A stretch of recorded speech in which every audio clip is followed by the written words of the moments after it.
Karnataka style mushroom biryani ഉണ്ടാക്കാം. അപ്പോൾ അതിനായിട്ട് സോനാ മസൂരി റൈസ് കഴുകിയിട്ട് വെള്ളത്തിൽ കുതിർക്കാൻ വെച്ചിട്ടുണ്ട്. ഈ ഒരു ചെറിയ ജാറിലേക്ക് കുറച്ച് മല്ലിയില, പുതിനയില, പച്ചമുളക്, ഇഞ്ചി, വെളുത്തുള്ളി ഇത്രയും ചേർത്ത് നന്നായിട്ടൊന്ന് അരച്ചിട്ട് മാറ്റി വെക്കാം. ഇനി കുക്കർ ചൂടാക്കാൻ വെച്ചിട്ടുണ്ട്. കുക്കർ ചൂടായി വരുന്ന സമയത്ത് ഇതിലേക്ക് നെയ്യും എണ്ണ ചേർത്ത് കൊടുത്തിട്ടുണ്ട്. അത് കഴിഞ്ഞിട്ട് പട്ട, ഗ്രാമ്പൂ, ഏലക്ക, സ്റ്റാർ അനീസ്, പെരിഞ്ചീരകം, ഷാജീര, കസൂർ മേത്തി, ബേ ലീഫ് ഇത്രയും ചേർത്ത് നന്നായിട്ടൊന്ന് മൂപ്പിച്ചെടുക്കാം.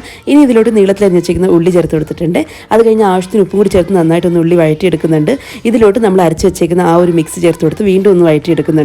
അതിന്റെ മണം ഒന്ന് ചെറുതായിട്ട് മാറി വരുന്ന സമയത്ത് ഇതിലേക്ക് ഗ്രീൻ പീസ് ചേർത്ത് കൊടുക്കുകയാണ്. ഫ്രഷ് ഗ്രീൻ പീസ് അത് കഴിഞ്ഞിട്ട് ക്ലീൻ ചെയ്ത് വെച്ചിരിക്കുന്ന മഷ്റൂം ചേർത്ത് കൊടുത്തു. തക്കാളിയും ചേർത്ത് കൊടുത്ത് ഗരം മസാല, മല്ലിപ്പൊടി ഇത്രയും ചേർത്തിട്ട് നന്നായിട്ടൊന്ന് മിക്സ് ചെയ്തെടുക്കുക. ചെറുതായിട്ടൊന്ന് വാടി വരുന്ന സമയത്ത് ഇതിലോട്ട് നമ്മൾ കുതിർത്ത് വെച്ചേക്കുന്ന അരിയും കൂടി ചേർത്ത് കൊടുത്തിട്ടുണ്ട്. എന്നിട്ട് നന്നായിട്ട് മിക്സ് ചെയ്തെടുക്കുക. അത് കഴിഞ്ഞ് വെള്ളം ഒഴിച്ചിട്ടുണ്ട്. 1 ഗ്ലാസ് അരിക്ക് 2 ഗ്ലാസ് വെള്ളമാണ് ഒഴിച്ചേക്കുന്നത്. ആവശ്യത്തിന് ഉപ്പും ചേർത്ത് നന്നായിട്ടൊന്ന് മിക്സ് ചെയ്തിട്ട് അടച്ച് വെച്ച് വേവിക്കുക. അടച്ച് വെച്ച് ഒരു 3 വിസിലെങ്കിലും വരുന്നവരെ വേവിച്ചെടുത്ത് കഴിഞ്ഞാൽ മഷ്റൂം ബിരിയാണി റെഡി. മെഷർമെന്റ് ഒക്കെ വേണമെന്നുണ്ടെങ്കിൽ ഒന്ന് ഡീറ്റെയിൽ വീഡിയോ ചെക്ക് ചെയ്ത് നോക്കിയാൽ മതി. അതിന്റെ ലിങ്ക് ഞാൻ ലെഫ്റ്റ് സൈഡ് കോർണറിൽ ടാഗ് ചെയ്തിട്ടുണ്ട്.